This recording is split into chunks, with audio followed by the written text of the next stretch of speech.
Welcome to the virtual Village Hall Eat Well week. I'm Phil Vickery and I'm kicking off a fantastic week from the 19th to the 23rd, not just me but other fantastic chefs, showing you and cooking along with simple, easy, healthy food. Now, if I go a bit too quick, and sometimes I do because that's what happens on this morning, and I get a lot of people saying, slow down. All the recipes are on this Facebook page, so you can just go to it and review it a bit later on. Now, as I said, the whole point about this week is to emphasise the fact that we've been in lockdown, yes we have, and I think at the start of that, there was a lot of really good cooking going on. People went to supermarkets and they literally bought up things they would never ever buy before. And I remember I went to about 2 or 3 supermarkets, and in there, I looked at all the cans, so things like sweet corn, tin tomatoes, all the bog stamp tin, olives, that sort of thing. But as it got deeper into lockdown, I noticed that other cans were going. So things like tin potatoes, which I'd never ever cooked in my life, and I thought would be a bit abhorrent. But do you know something? At 49 pence, I tried them. I was really not wanting to like potatoes in tin, but they were absolutely delicious. And so I tried to then look at the cooking I've done. I do it this morning all the time, and just try and look at simple foods that you can cook easily. But there is a nod to the healthy, which I think we have to these days, how much fat we use, certainly how much sugar and salt goes into it, but also making it interesting. Now, as soon as you take out things like sugar and salt out of food, pretty much it tastes bland. It's like taking fat out of sausages. If you have a 2% fat sausage, it tastes like sawdust. So you have to box a bit clever. So rather than taking out everything, I'll keep a little bit in there and enhance it with other ways. Now, today I'm going to cook 2 dishes. One is a braised rice dish that we did when I was a young apprentice, and I often go back to it because I find it's just really, very simple, but also very satisfying. And if I had a really long day, something which you cook in 14 minutes, there you go, 14 to 16 minutes, is delicious. And you cook it from scratch.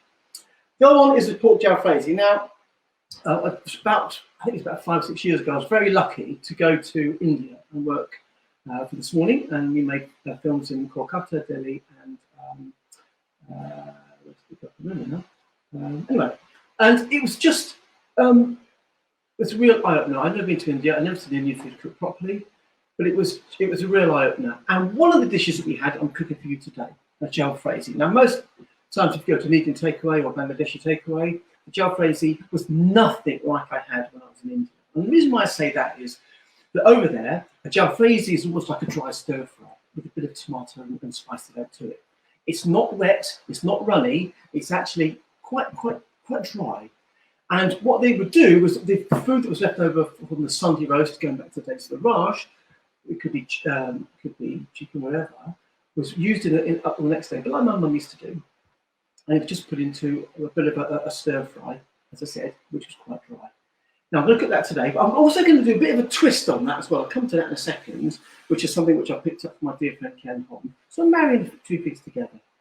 All the ingredients I'm cooking here today are what I call extremely good value for money. You can get them all in the supermarket, and it should cook, he says, in around about half an hour, might be a little bit longer than that. On the way, I'll try and pick up some of your messages and have a bit of a chat.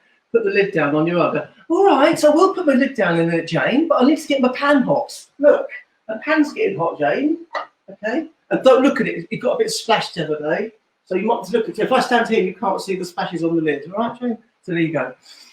It's lovely to see you as well, Jane. And thanks for viewing in. Now, let's talk about rice dish. Now, first of all, I love rice, as I said, in any shape or form. And hang on, we just get this again. And it's one of those things where you just, hang on, let me just sort this out. Your best laid plans. Oh, there we go. Right. Here we go. It's very simple. Now, as a young chef, we used to do what we called a pilaf, and this is a braised rice. And as long as the pan is boiling, I've done it on this morning a few times, as long as that pan is boiling and the rice is cooking, you're cooking 12 to 14 minutes. First thing to do is to add an onion. Before I do that, I'm going to go on through the ingredients. So I think you've got them on your recipe already. So for the pork, you'll need egg whites and cornflour, as you can see at the top there. Then I'm looking at chopped tomatoes in a can with juice. And then I'm going to use stock cubes, or these little tiny sachets, it's up to you. I get a bit of a going over about these, but I think they're quite good. They are quite high in salt. And like anything in life, the more expensive they are, generally speaking, the better they are for you. So be slightly careful. A little bit of tomato puree in there as well. Then we move on to ginger, which I love, fresh ginger, and then garlic. Now, I've got two types of garlic here. I've got the good old-fashioned garlic clove, which is the beauty here. And I've got this. These are dried garlic granules. Now, I spent a lot of time in America, and if you're doing certainly deep South American barbecue or that sort of ilk, you know, if you go back through to Texas, they use a lot of dried garlic. And it's in the supermarkets now. And I sometimes use it if I want a deeper, quick garlic flavour. So when we're going to be sauteing this, the pork in a second, it's all very well and good. Sometimes this will burn, this fresh garlic. This doesn't burn, and it gives a much deeper flavour. And you've got to be quite careful. You need to use it a bit like salt and pepper, but I quite like it, and I think it works well. Then we're going to dry chili flakes. Now, you can use fresh chili if you want, although it's quite difficult to give exact quantities with fresh chilies because they vary so much in different heats. So as a bog standard rule, I always use dry chili flakes because I know exactly what the potency is of that, and you can give pretty much exact information.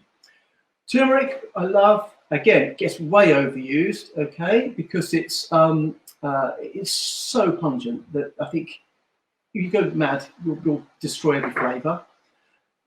Ground cumin, which I love. A little bit of ground coriander in there. Again, all these would be used as seasonings. And then we've got the peppers, obviously, your rice, and your stock cube. Now, let me just turn that down a tad. That, okie dokie. Now let's talk about rice. So, when I was a young chef, we never heard of risotto. We didn't know what risotto was. I didn't know what risotto was until I was about 25. And bear in mind that in those days, my mum used to get olive oil from the chemist to put in your ear if you had blocked ear. So that's how long ago it was. But we did this dish. It's very, very simple. So here I've got half an onion. I'm only going to make half the recipe here that you've got in front of you, purely because of logistics and time. So I wouldn't be using a whole onion. So a little bit of onion like so.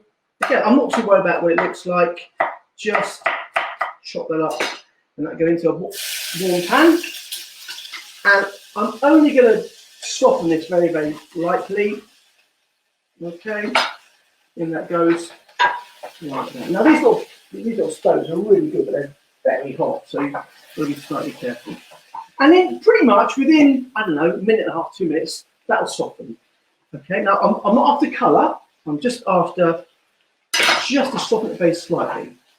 Because as I said, it's going to be in the oven for about 14 minutes. And this applies to any size pan that you use when you cook this method.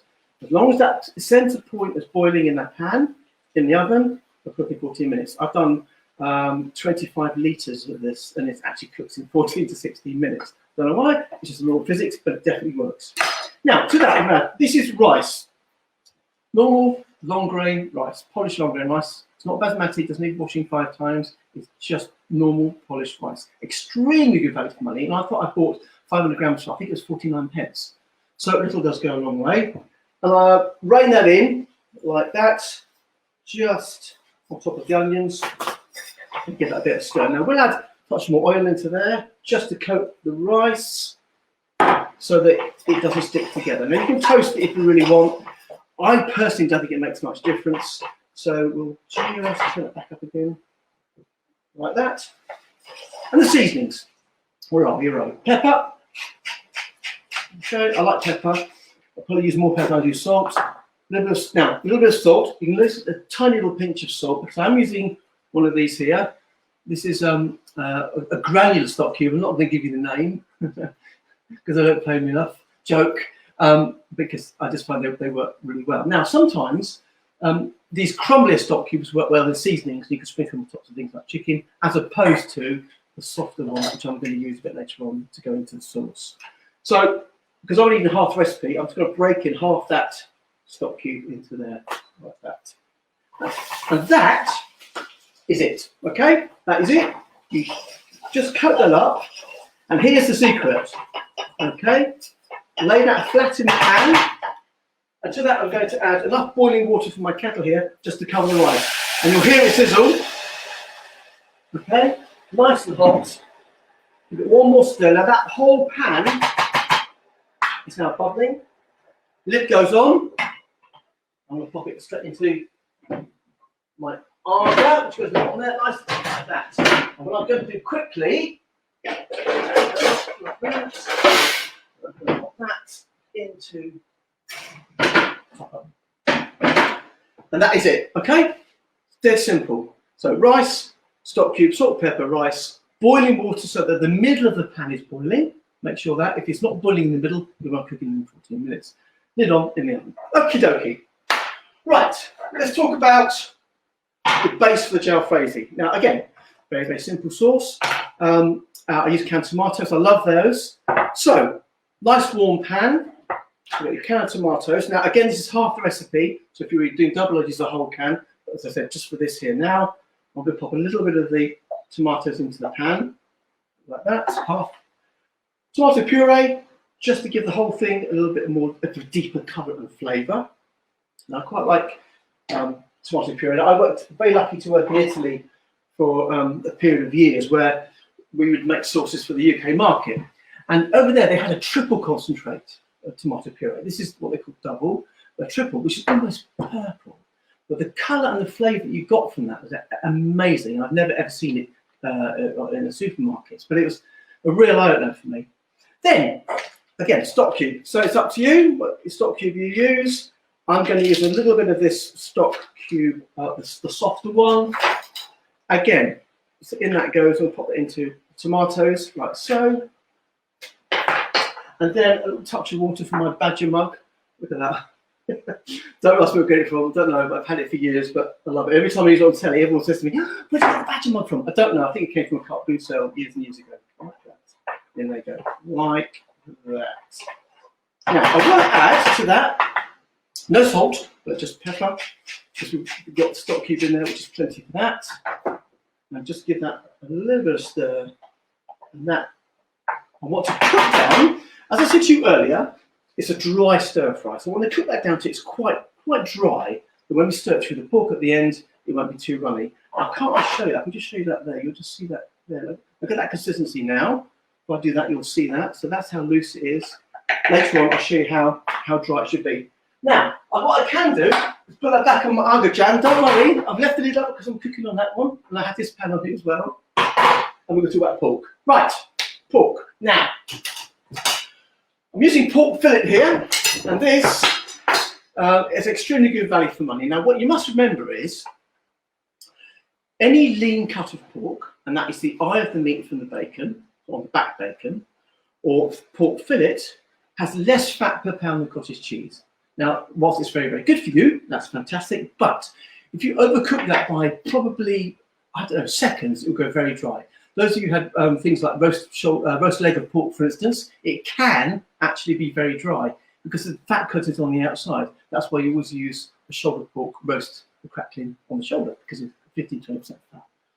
Now, whilst it's very, very good for you, there's a couple of little things you can do just to make sure that it doesn't dry out too much. So here I've got the pork fillet. I'll just show you that there. Now you've got what they call the silver skin on there still, and that's a sinew which rubs up against the inside of the rib cage. And what you need to do is take that off because this will not cook down, okay? So with a sharp knife, you go one side like so, as you go to the tail end of the fillet, and then with a sharp knife at a 45-degree angle, come up against the sinew, like that, and then cut against the sinew, so you're not cutting against the meat, so it's slashing that.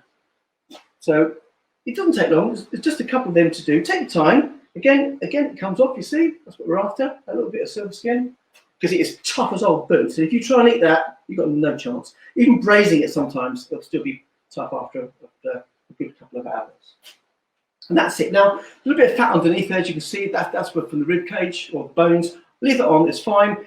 It's probably less than 2%, it's not a problem. As long as you move that sinew, you're fine. And then all I do is I'm going to cut this into little tiny pieces, probably about 1 centimetre thick. I'm only going to do probably 6 actually, because we are obviously cooking a small amount. Now, we'll put that back on there for a second. Getting too hot. Now, what we'll do, wash my hands quickly, I'll be back. Like that. Okay. Now, put that out of the way, over there, and we'll touch that. Now, primarily, if you're cooking that, fantastic. Couple of seconds each side, beautiful. Here's a great trick. This is called velveteen. In this bowl here, I have 1 medium egg white, okay? To that I'm adding probably a level tablespoon of any starch. Now, this is cornflour. It could be arrowroot, it could be tapioca starch. A starch that will just coat the meat. So 1 and a bit, say, tablespoons into there. And what you do with a whisk, I'm going to whisk this together now. I'll whisk it and I'll show you. It's quite loose. It's a coating of starch and egg white. And it's not rocket science, but my dear friend Ken Tom showed me this, and it's changed my outlook on cooking. Certainly lean meats and birds as well, things like pheasant breast, it changes it immeasurably. Turkey breast, fillet of pork, sometimes pork loin chops, what else? Rabbit sometimes it works with. And you end up with this little tiny, I'll just show you that there, you can see. There it is. So it's just a loose paste. Okay, I'm going to get rid of that. And what you do, in a second, check your tomatoes, that's what you do. With a pair of tongs, you just pop the pork into the egg whites like that, and you'll coat them. You know, don't get mad. You just need to coat them very, very carefully, like that. Okay, that's what we're after. Share that around there. Okay, like that. Dead simple. Right. Now I'm going to get that box up, touch that. That can go. That, and that's what we're after. Now with this pan. Back on here, a little touch of oil. Again, these are non-stick pans, so you can get away with using hardly any oil whatsoever. And all I want to do is just sear the pork, okay? Because the tomato sauce is cooking down, I will add a little bit of salt to this, not a lot, just a bit of salt and some pepper. And as I said to you, it goes with anything, any lean meats, guinea fowl as well. Just coat it. Sometimes you leave it overnight if you're doing Chinese style. A touch of sesame oil makes a big difference, but it just holds it. I promise you, we did some taste tests once where we did turkey breast, and we got something like 10 kilos of turkey breast, made up the mix. We cooked it into stir fry with some peppers and pineapple. Long story. I left it on some heat lamps in a staff canteen for 2 hours. Okay, came back and it was still juicy. This is what the process is. So basically, the starch, the egg white, coat the lean meat. As soon as that hits oil or water or any heat source, it seals it straight away. Now, in China, for instance, they will deep fry these quickly to seal it, then put it in a dish. You can do it with things like a noodle broth. Just drop them in at the last second and it will just warm it through.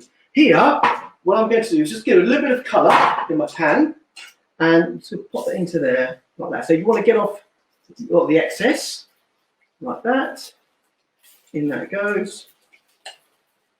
Like that. Again, so you get most of that will come off. Like that there. Okay. Now, I'll just show you this. You can see straight away that they're starting to set. It's setting on the outside. Turn the heat up. Well, all I'm doing is just I'll turn them over. But the outside hasn't sealed. It's just the two bases. That's absolutely fine. And even in that time, I've been talking to you. You can just see. Okay, so even with that tiny bit of colour there, see the colour? It's just sealing perfectly. Again, if it's a non-stick pan, even a spray of oil is plenty. And we'll just give that a shake around like that. Just get these up here. Now what I'm going to do, we'll probably get on with the cooking, and then once I've done the main dish, then we'll catch up with people's questions at the end. Any questions, or you don't understand what I'm saying, or I'm going a bit too quick, whack it on there, and I'll endeavour to have a little chat later on. Thanks, Beryl. My style of cooking is just dead simple. Having cooked on this morning for 21 years or something like that, what works every time is simple, easy cooking. And I always say that I cook real food for real people because, hey, I did the years of Michelin star stuff, and whilst it was very good and I enjoyed it, it didn't give me much pleasure. Well, this does give me a huge amount of pleasure. So excuse my teeth. Right. Now that pork is sealed. Okay, I'll just take them out and then you can have a look. Okay. And I love cooking in real time as well. So there you go. So there they are, just sealed. They're still raw on the inside. That's absolutely fine. Touch more oil. into there. And then we'll pop in the ginger. Let's turn that right down. Turn that right down. And then, so I've got some fresh ginger here. Now, I love ginger. I love ginger as in fresh green ginger like this, but I don't like dry ginger at all. My father is to blame for that. And my father used to have it on melon, dried ginger on melon. I can remember sitting at the dinner table and I could smell it down the end of the table and it put me off life. And I had an Auntie Gwen, okay, I've told this story on numerous occasions. Auntie Gwen, she had a blue kitchen, never forget it, and we used to go in the house and after school and she'd give us warm milk with the skin on top, which to me is an absolute no-no, and ginger nut biscuits. And for that day, since, I've never touched it. However, a few years ago, I went up to the McVitie's factory because ginger nut production was stopped. So I made a film for this morning.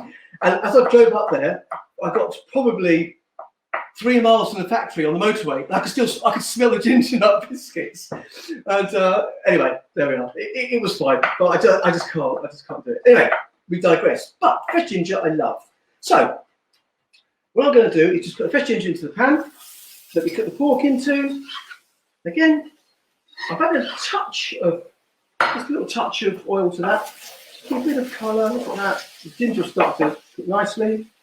Check my tomato, that's fine. Check the pilaf in a minute. What else? A bit of garlic. I'm going to use dried garlic here. Just a tiny bit of dried garlic into there. Again, it is quite pungent, so be careful. Then I'm adding the dried chilies. In we go, just a pinch of dried chili. Now, I don't want it too hot to blow your mind. Just like that. Now, the turmeric, I'm going to use probably, I don't know, half a teaspoon maximum for this. This will be for 2 people, this recipe I'm cooking now. But the recipe that you've got is for 4. So I'm cutting everything in half. A little bit of ground cumin in there, some coriander. Again, now what I don't want to happen is to blacken them and burn them. So I'm just going to toast these. It just smells delicious. So I'll show you that. So look how much I've used. There's hardly any in there, but the pungency is huge. So it just shows you, and I do believe that chefs overuse spices. They should be treated like salt and pepper, and that's the way I use them. Jonathan Meese is a great food writer. I went to a restaurant once and he had, I think it was 10 dishes. So on these 10 dishes, everything had chili in. And I'll never forget the words he used, and they were, every dish he tried had been mugged by chili. And I think it's a fantastic description. Ever since reading the article, which was probably 25, 30 years ago, I've viewed very carefully what I do on my music spices. Okay, so be careful. Now, to that I'm going to add a sliced onion. So we'll just slice the onion, not chop it, slice it, in that goes. And then what I will do is just turn that up a little bit. Get some heat back into that now because we've got some onions into there. Don't want to burn the spices. And what I will do is just cut the pepper. There's the bulk over here.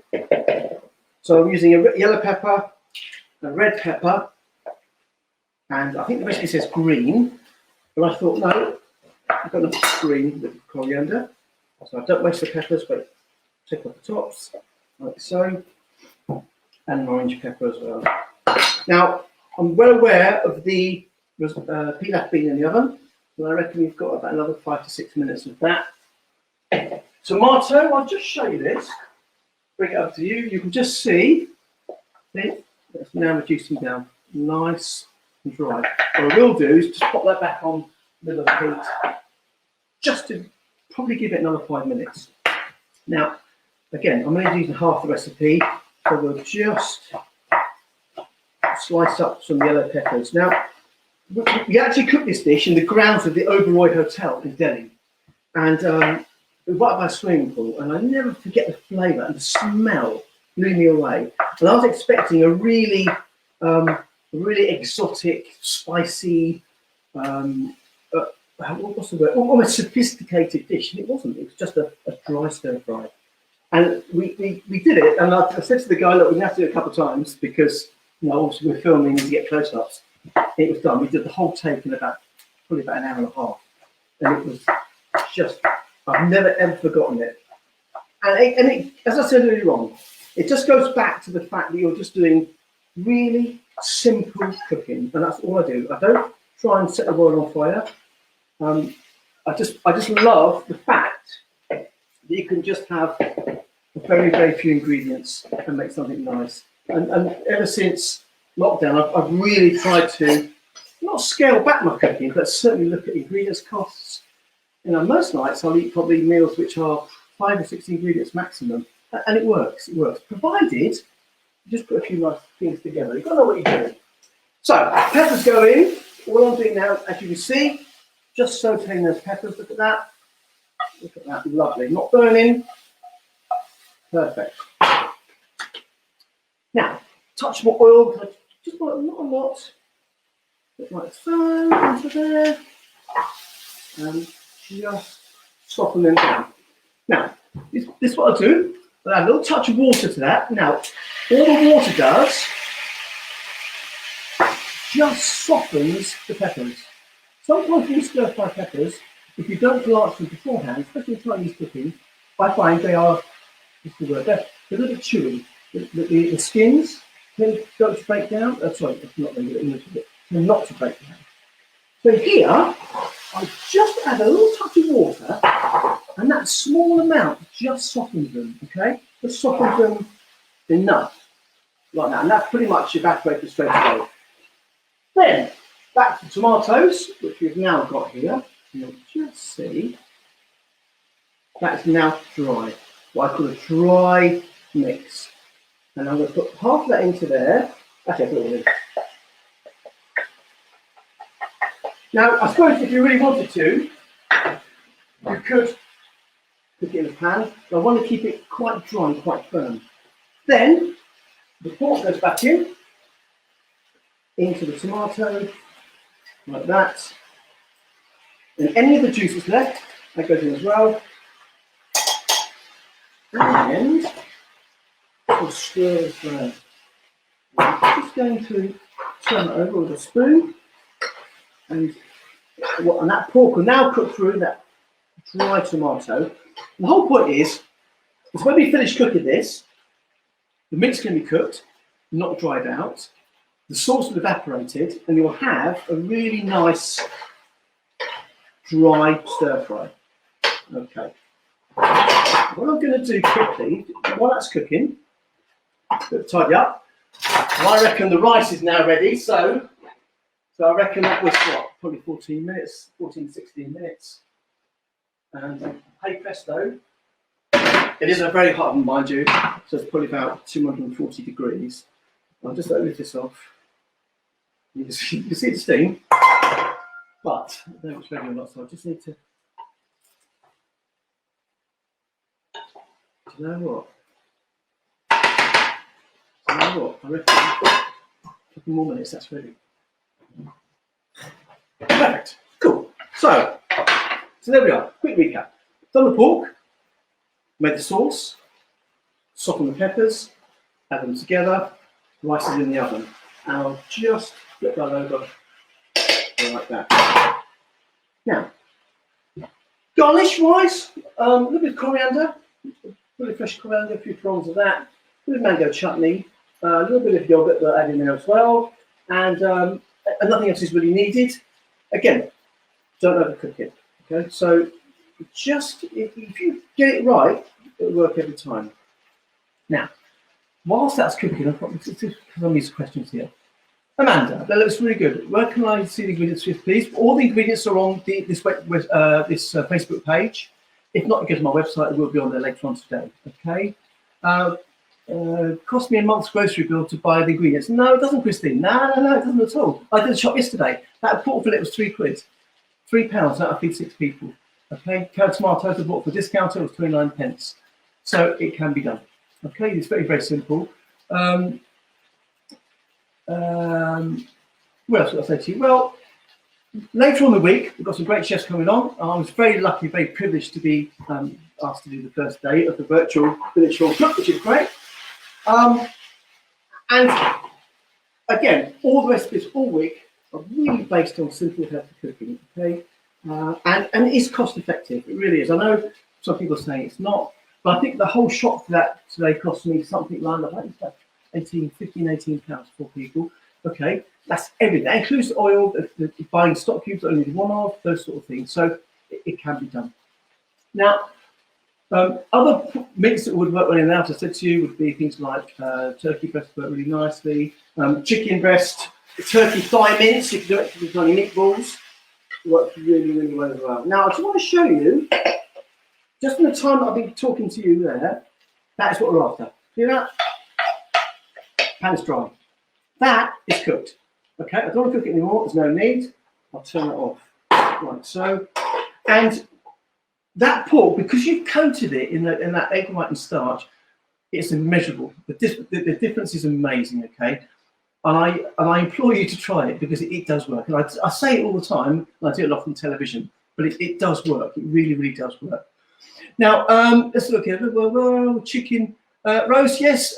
Chicken, great. Again, chicken breast, you'll be fine with. Again, it's a bit like pork.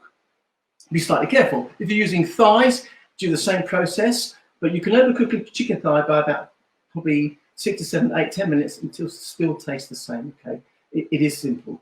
Veggie, yes. Now we've done all this, and I've done this dish with roasted cauliflower. So, for instance, I will never ever again boil a cauliflower.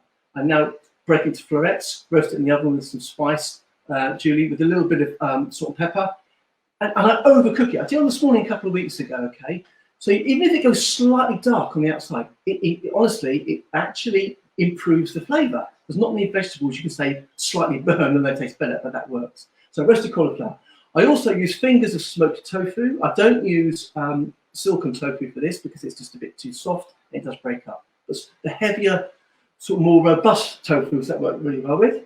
I've also done it with baby broad beans. That works really well. Potatoes.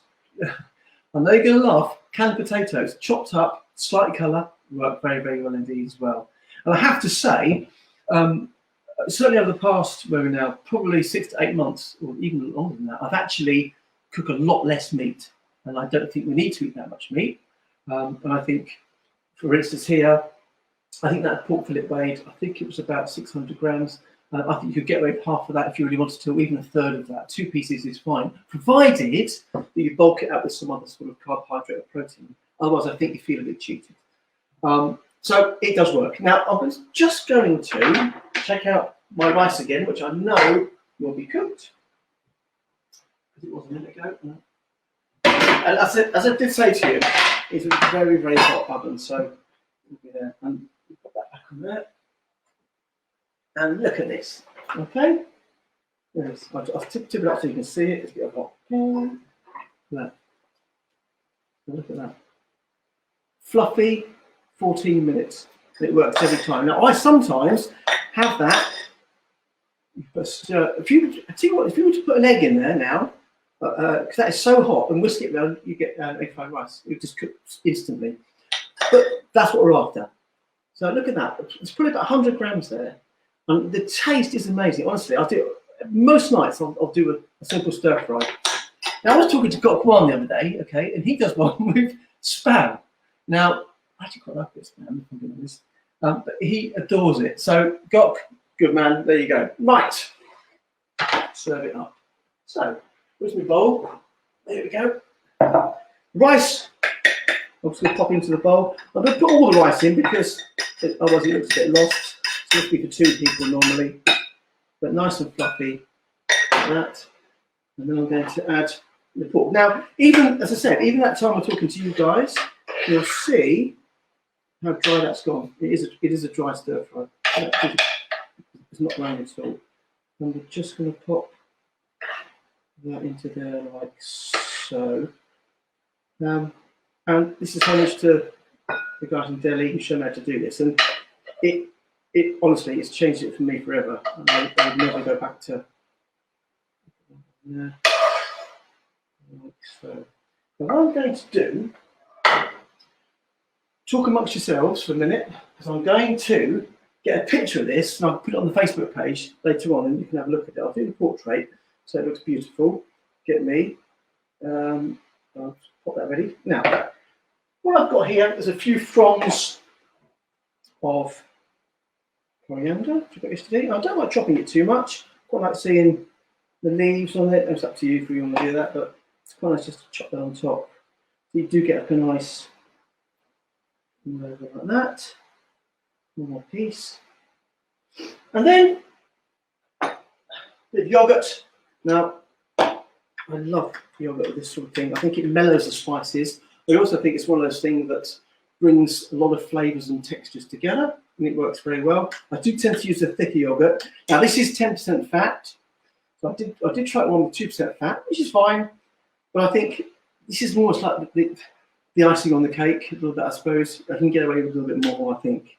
And I don't go mad. I put a couple of bobs there on top, like that. And then the final, this bit of mango chutney. Just put that on top. And this is exactly how we had it when I was over there. Now, what I need to do, let me get a picture of this and I can pop it on later on. And I want to see your pictures as well. If you say you're going to cook it, just put that there. One more, and we've got it. 30. There it is. Now, I'm going to show you this. That is cooked, what, 20 minutes, 25 minutes, something like that? So there we go. Right, let's take some questions. Okay. Is that a rice cooker? No, it's just a normal pan, okay? It's a normal pan. They are pans designed to go on an Aga, and they were quite expensive. It's a bog standard non-stick pan. I do have a handle on it. I didn't put it on today because it's going in the oven. In and out the oven, they work very well. And the heat transfer is really good. A lot of pans, they get sort of hot spots, which warm up, bits don't. So, no, that's fine. Those who, here we go. All right, you asked a question 2 times. Right, I've been cooking. I've been a daughter Mike as well. Well, no, I've been cooking. Your alternative greenery. Okay, basil if you want to. Fresh parsley, chopped chives work very, very well. Don't buy the brown spices, they are expensive. Stick to the basic store. Good idea. 84 pence, perfect idea. What else got here? Why do you need to seal the pork? Well, you seal the pork because you've coated it in that egg and starch. If you don't do that, you popped it straight into the pan. Because that starch comes off and it's a thickener, it will thicken the sauce straight away. So you just seal it. Just seal it, either it's in a pan or it's in oil or water. Sometimes in water, salted water, take it out. It just seals the meat, okay? If you don't do that, it will thicken the sauce straight away, and then you'll have that water to it. Okay. Question. Why do you need to seal the pork? That's fine. What else? We got any more questions there? Again, I think that's just one question there about any cuts of lean meat. Certainly. Vegetable-wise, yes. Celeriac works well. And sometimes I use things like swede and parsnips I love. So swede, I will cook in the oven, a bit of oil in the oven, a bit like I did the rice. Intensifies the flavour, chop it up, saute it, because when you cook the actual swede, it tends to go slightly sweeter. It will caramelise and give you a nice colour. So some of these, I mean, I did try and keep it really, really straight to the point. And play around with it. There's lots of recipes on my website. Later on the week, we've got some really good guys coming up, and I'm just really proud and happy to be here at this virtual week and kick it all off. So please enjoy your cooking. Any more questions quickly before I go? Let's have a quick look. Do you need to seal the pork? Yeah, I've done that one. Can you batch cook the sauce? Yes, you can. Now, if you're going to freeze it, be careful because you get what they call water migration. So because the peppers aren't fully cooked, when they freeze and defrost, they'll go wet. Now, it's interesting. That's fine, provided you just recook them again. Now, I bought in the supermarket a packet of peppers the other day, just pepper strips. I think it was £1. They're frozen, the supermarket was. I thought I'd just try them. Now, what I did was rather than boil them, I put them into a baking tray, roasting tray, put them in the oven, a bit of olive oil, salt and pepper, roasted them. The flavour was fantastic. It did take a bit of time to cook, obviously, because you're getting rid of the water because it's a frozen product. But it worked. But what you end up doing is cooking off 250 grams of the water. So 2 bags for £2 will give you enough peppers cooked for 4 people. Okay. So, and I'm going to try it with cauliflower, broccoli, all sorts of things. It's just interesting. Mrs. Why you put rice in the oven? Did you not simmer? Yes, I did simmer. You can simmer on a hob. You can indeed. If you're not careful with the rice, what happens is because the heat is coming up from underneath, you tend to get a crust on the bottom if you cook it too quickly. You've got to be really careful and turn it right down, okay? And don't lift the lid off. Assuming if you cook it basmati, it is. You've just got to be careful. The only reason I put it in the oven was it's completely fail-safe. It won't burn and it will cook exactly in 14 to 16 minutes. Sometimes when you put it on the stove, you might move it to the edge, and it doesn't actually simmer completely. That's why I said to you, as long as the inside is boiling right there, it'll cook in 14 to 16 minutes. Anybody else before I go? Well, I just want to thank you all. It's been fantastic. Thanks for looking in. Please look later on the week, 19th to the 23rd. If you didn't have the recipes or you missed the recipes, they're on this Facebook page or go to my website. Or just email me. Any problems, if I can, I'll help it out. And, please have a lovely day. And, how do you roast cauliflower? Right. Break into florets. Okay, that's a small, what we call, my daughter used to call them trees, small trees. Salt and pepper and a little bit of oil to mix them up in a hot oven. Now, what you need to do is about after 10 minutes, turn them over or just shake the pan because they will go nice and dark. But don't worry too much about it going dark. Trust me, as I said earlier, it's one of the few vegetables you can actually slightly burn and it tastes better. Okay. Anyway, thanks for watching. Hope you enjoyed it. Please try it and we'll see you soon. Thank you very much.